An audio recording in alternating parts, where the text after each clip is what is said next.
Vizcarra, al que saludo. Muy buenas noches, señor Vizcarra. Buenas noches, don Fernando. Un gusto estar aquí con usted nuevamente para, por su intermedio, comunicarnos con el país. Hemos guardado un prudente silencio toda esta etapa de las elecciones, ¿no? Desde que ya no se permitió la campaña, esperando que todos los peruanos se pronuncien en las urnas, esperando también que los organismos electorales cumplan con su trabajo. La OMPE y el Jurado Nacional de Elecciones puedan hacer el escrutinio correspondiente para tener los resultados, ¿no?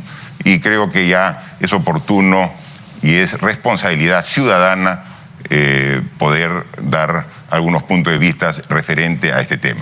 De acuerdo, conversaremos entonces sobre ese tema y después de eso conversaremos sobre su situación judicial y política. Nos explicará en qué están sus casos y qué es lo que pretende hacer, en qué papel quiere usted jugar durante los próximos meses o años. Respecto de la situación del país, ¿qué balance hace usted? ¿Qué cosa percibe que está en curso en el Perú? Miren, el día de ayer el organismo de procesos electorales, el Organismo Nacional de Procesos Electorales, OMPE, ya dio los resultados al 100% de las actas contabilizadas.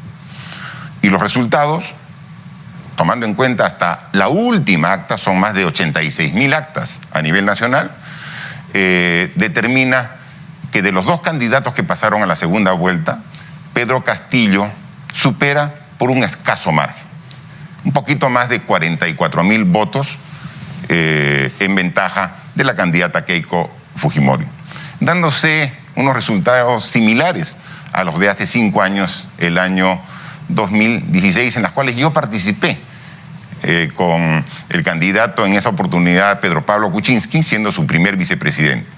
La diferencia en esa oportunidad fueron tan solo 41.000 votos. Ahora es un poco más, 44.000. Pero se respetaron los resultados por parte... Bueno, pero en este caso hay todavía actas que están sometidas a un proceso contencioso de recursos de nulidad. Y sí, hay algunas actas que han sido impugnadas. O sea que no se puede decir que ya la contabilidad terminó de los votos, ¿no? No, la contabilidad ha terminado. Lo que falta es una revisión de algunas actas, pero la contabilidad como tal, no hay una sola acta que haya dejado de ser contabilizada. O sea, son conceptos diferentes. Sí. O sea, se han sumado todos los votos de todas las actas en todos los rincones del país. Pero hace falta saber si más de 200.000 votos, según se dice, corresponden y valen o no. Y como usted sabe como ingeniero mejor que yo, esos 200.000 pueden alterar la actual correlación numérica que hay, ¿no? O sea, en ese sentido, para que el público entienda con toda claridad, me parece que no está usted sosteniendo que ya está decidida la elección. Lo que sostengo y ratifico, que es de la contabilización al 100% de las actas, ya se ha determinado que el candidato Pedro Castillo supera en 44.000 votos. Eso es un hecho real, publicado el día de ayer, precisamente en la página oficial de la OMPE. Hay impugnaciones. Ahora, ¿cuál es el sentido de una impugnación? Es cuando ha habido algún proceso extraño, fuera del contexto mismo de la mesa de votación, puede revisar. Porque en el proceso de la votación hay 3 personeros, hay 3 representantes, miembros de MERSA, puede o no puede haber los personeros de cada partido, y finalmente concluye y termina en un acta. Esa acta ya tiene el valor formal cuando se entrega a los funcionarios del organismo electoral y luego se contabiliza. Si alguien, por ejemplo, ajeno a este proceso, quitó el acta, no permitió que se entregue, entonces tiene que ver. Pero el proceso interno de la elección y la contabilización ha terminado el día de ayer. Bueno, pero el artículo 363 de la Ley Orgánica de Elecciones, que usted estoy seguro que conoce, afirma claramente que si hay indicios de fraude en mesa, el que se sienta lesionado por esto tiene perfecto derecho a presentar recursos de nulidad. Sí. Y de facto sabemos que hay más de 800 presentados. Sí. Bueno, entonces, ahí hay que esperar. Sí. Hay que esperar los resultados de la revisión de esas impugnaciones, pero de la contabilidad que ha hecho el mismo organismo de procesos electorales determina esta diferencia. Lo que sí debemos llamar la atención es que esta incertidumbre genere algún tipo de declaraciones que van contra el sistema democrático en sí. Yo he escuchado a algunos representantes de algunos partidos hablar de fraude, cuando los organismos electorales y las misiones de observación que han estado aquí, de la OEA, de los países europeos, determinan que las elecciones se han llevado con normalidad, que puede revisarse alguna mesa en particular si hay algún problema, pero que las elecciones se han llevado... Más o menos 1000 mesas, ¿no? Lo que esté en discusión es más o menos 1000 mesas. No, es lo que determina, lo que están presentando impugnación, lo que hay que ver si es que hay algún problema en ellos.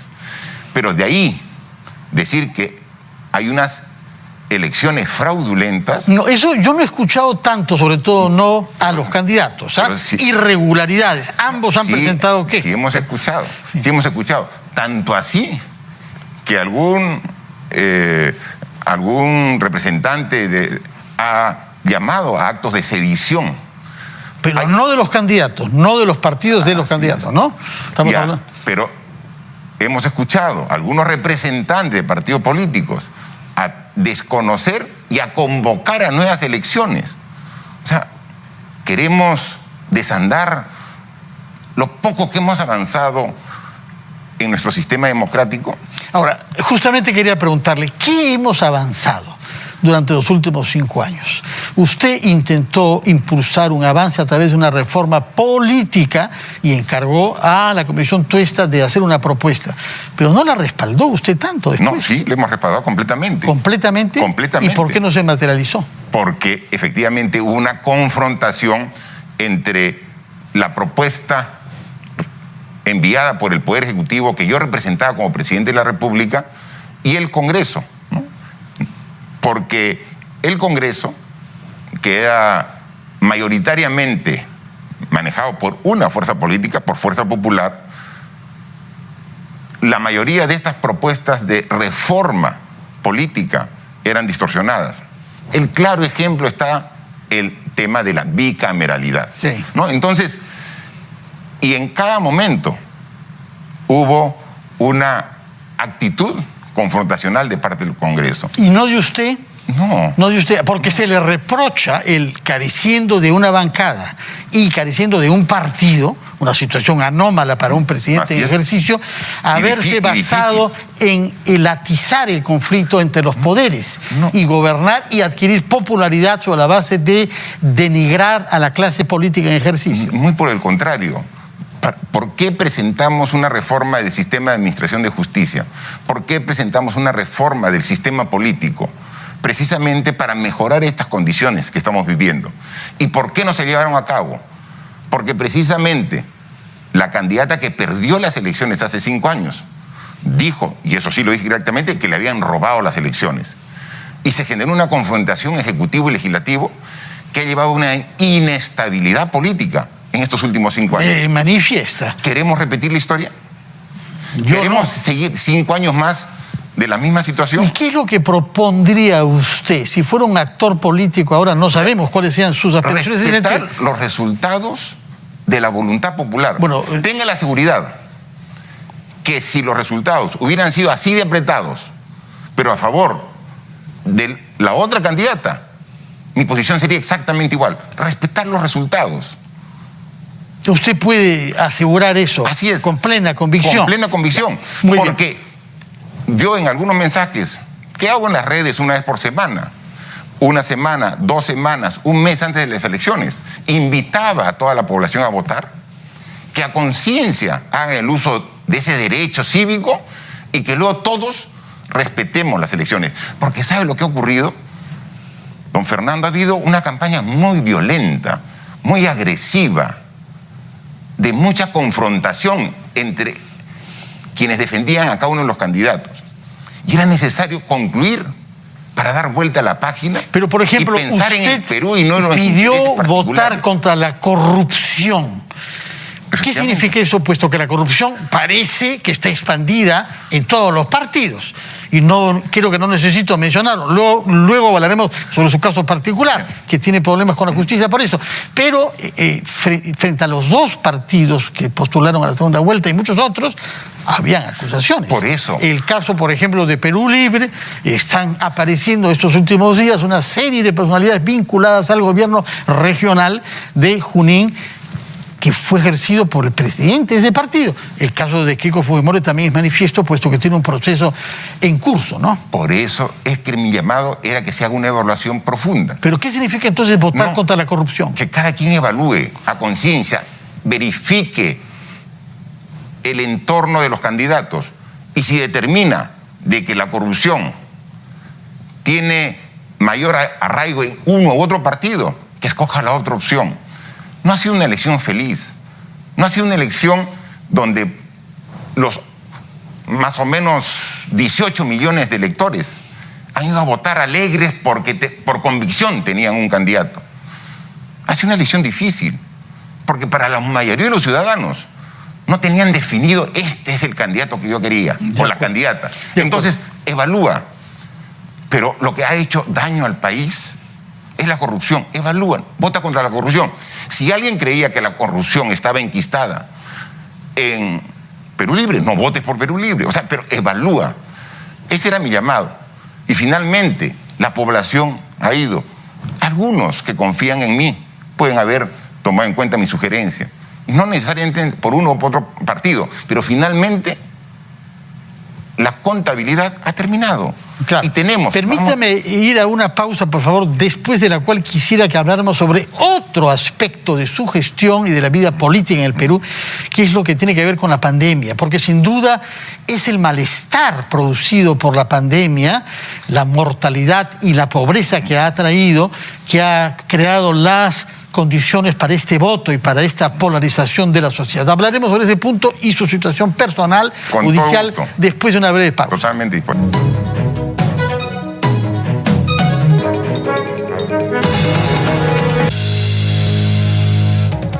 Estamos entrevistando al expresidente de la República, Martín Vizcarra, quien ha deplorado que nuestro país se haya hundido cada vez más en una polarización que no contribuye a resolver nuestros problemas. Yo le he dicho que él ha sido parte de esa polarización, actor, pero también víctima de esa polarización, que tiene que ver con otro gran aspecto que hay que abordar, que es el de la pandemia.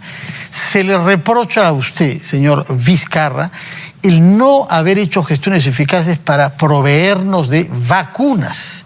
Y el gobierno que lo sucedió tuvo que, en la precipitación, negociar hasta con 9 laboratorios diferentes. ¿Por qué es que no se habían avanzado hasta noviembre del año pasado en el proceso de compra de vacunas?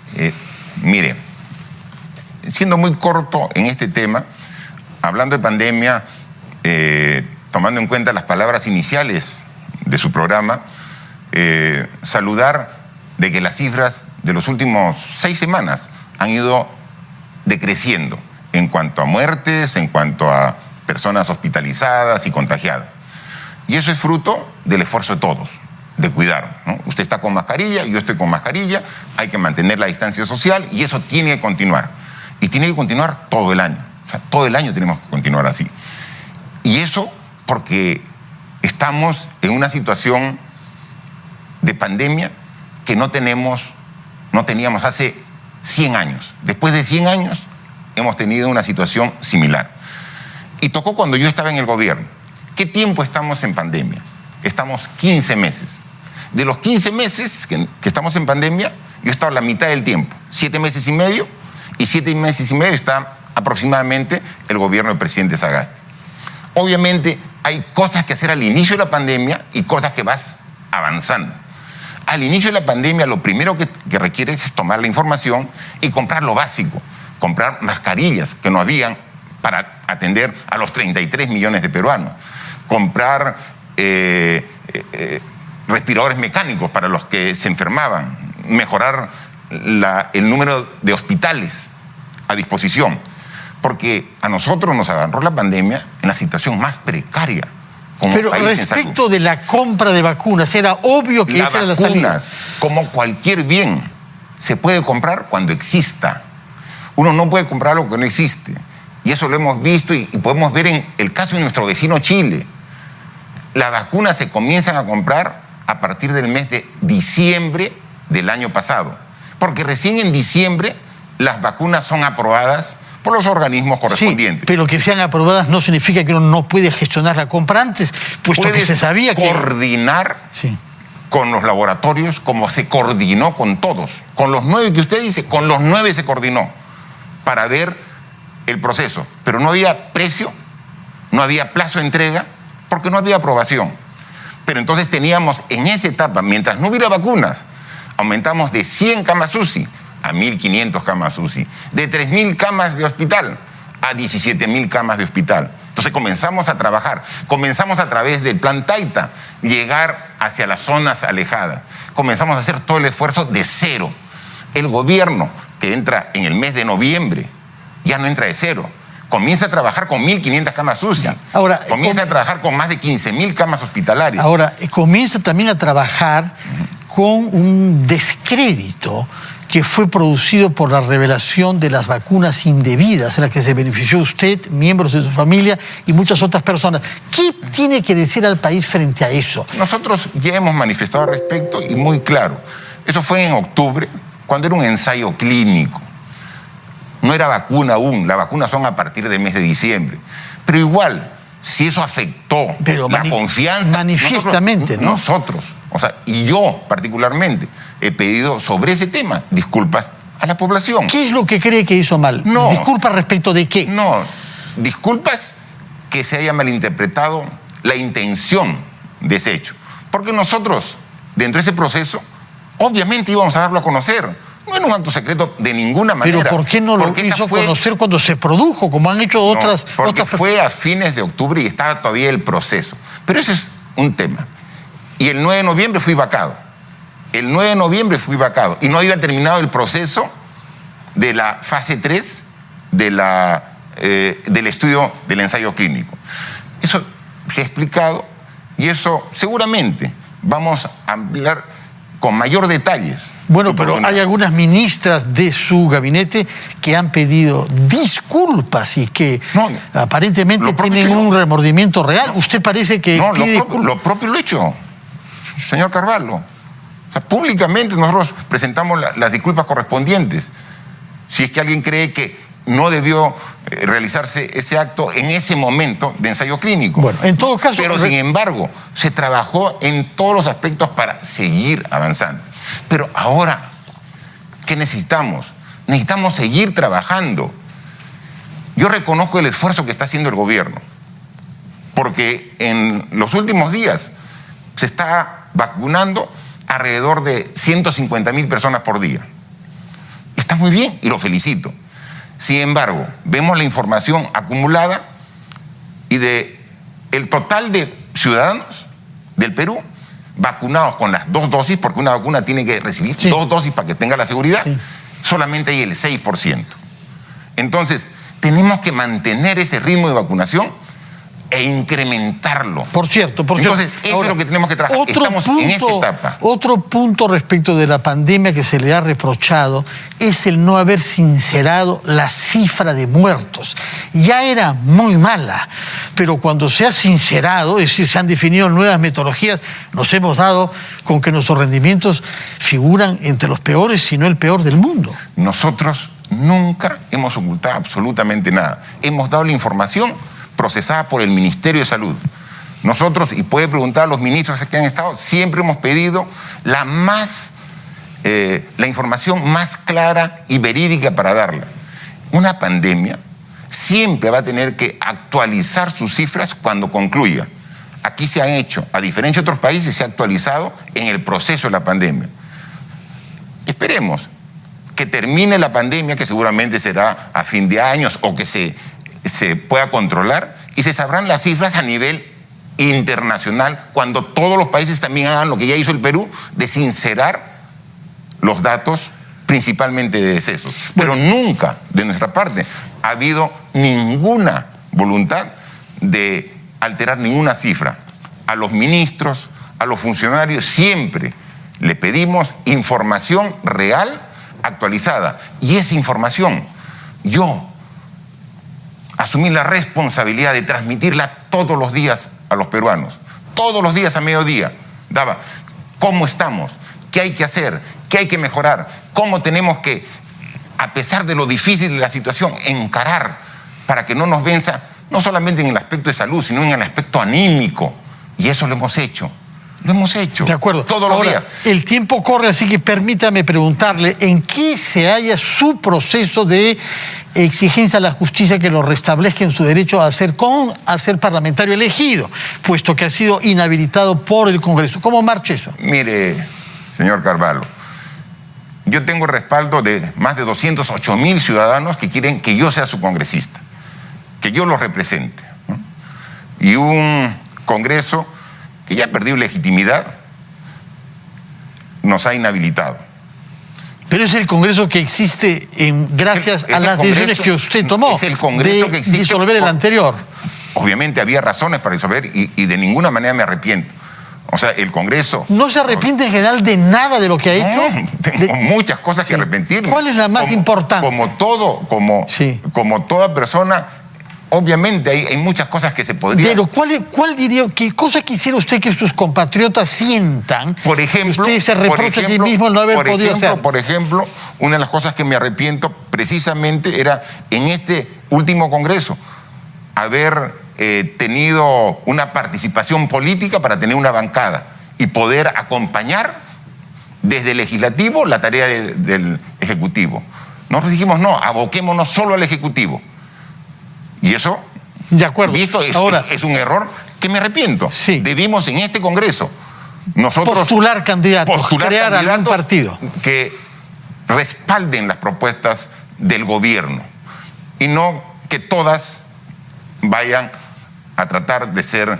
Claro, pero es un error táctico, no es un error de fondo. No, ¿cómo que no es de fondo? Es un error táctico, es decir, le hubiera convenido tener defensa ahí. Es un error de fondo porque mire todas las decisiones que se han tomado. Mire la vacancia, cómo generó una inestabilidad. Pero, por ejemplo, inmediatamente respecto del caso Swink, ¿no piensa usted que, o Cisneros, en fin, no sé, no piensa usted que hubiera podido aclarar las cosas, sincerarse desde el primer momento, en vez de dejar que el país se vea empantanado en una historia oscura y con algunos aspectos sórdidos? Yo no tengo ningún problema y se está investigando. Pero dése cuenta, nuevamente, don Fernando, nos ponemos a hablar de la contratación de una persona, del señor Cisneros. Sí. Lo que pasa cuando es que el país ahora está en una incertidumbre donde uno están pidiendo golpe de Estado, donde otros están pidiendo nuevas elecciones, no se dan cuenta que estos problemas que son relevantes para mí, yo creo que deben pasar a segundo plano para ver los problemas del país.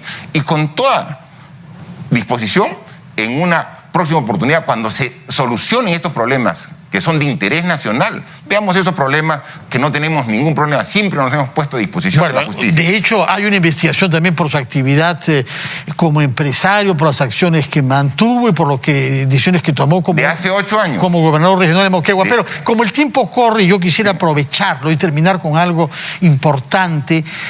Usted ha insistido en que esta polarización nos hace daño, limita nuestras energías y nos impide ponerlas al servicio de la mejora de la vida de los peruanos, sobre todo los más afectados por la pandemia y la pobreza que ella ha traído.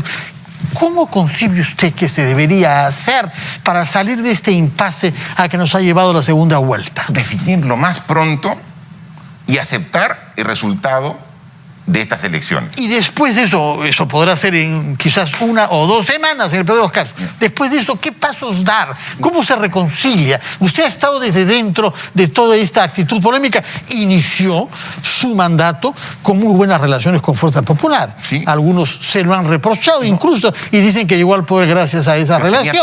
Y después pasó a una confrontación permanente con ellos. ¿Qué balance hace? ¿Qué se puede hacer, dada la experiencia que usted tiene, para salir de este entrampamiento que nos hace daño a todos? Lo que tenemos que hacer es dejar los intereses personales que podemos tener ahora en esta confrontación y poner los intereses del país.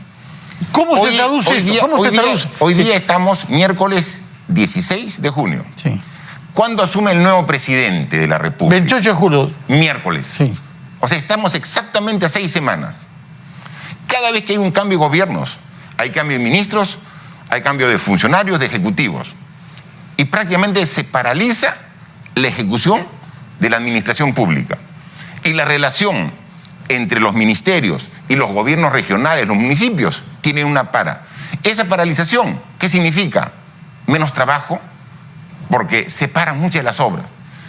Entre más nos demoremos para definir y aceptar al ganador de estas elecciones, más demoramos en la transferencia. Sin duda, sin duda. Si tenemos 6 semanas para una transferencia, esa paralización que se da con el cambio de gobierno puede ser rapidito. ¿Qué rol quiere usted jugar, pese a sus dificultades judiciales? Mi rol es que espero que el Poder Judicial acepte la acción de amparo que hemos presentado, porque tiene todo el respaldo legal y constitucional, para desde el Congreso, en la bancada de Somos Perú, en la bancada de Somos Perú, buscar un esfuerzo común para que el Congreso ayude al Ejecutivo, para que oriente. Cualquiera que sea el presidente. Cualquiera. No actuaría desde dentro para mantener la polaridad entre el Congreso y el Ejecutivo. Si yo le he sufrido esa polaridad, si yo he sufrido como presidente esa confrontación, ¿cuántas cosas más hubiéramos podido hacer si hubiéramos tenido un Congreso que coopere con el Ejecutivo? ¿Por qué no cooperó? Porque... Si usted mantenía buenas relaciones iniciales con el grupo... la principal fuerza de ese Congreso creía que era Ejecutivo, creía que había ganado las elecciones el 2016. Pero esa fuerza lo apoyó a usted, sí, para que llegue al poder. Y precisamente... ¿Y por qué es que se pelearon después? Porque quiso definir ministros, quiso actuar y tomar decisiones que corresponden al Ejecutivo.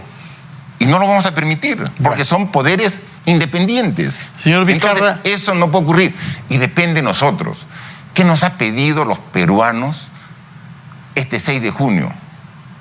¿Nos han pedido que hablemos de golpe, de sedición? ¿Nos han pedido de nuevas elecciones? Nos han exigido los peruanos, más de 8 millones de peruanos, que los escuchemos, que no los ignoremos. Pero que escuchen también a personas que tienen una palabra creíble, sí, sobre la base de realmente explicar las cosas a fondo y de asumir las responsabilidades y los errores. Y en función de los resultados, tal como lo ha ayer anunciado la OMP, por 44,000 votos. Resultados que están pendientes, hay que recordarlo para no confundir. Contabilizada. Sí.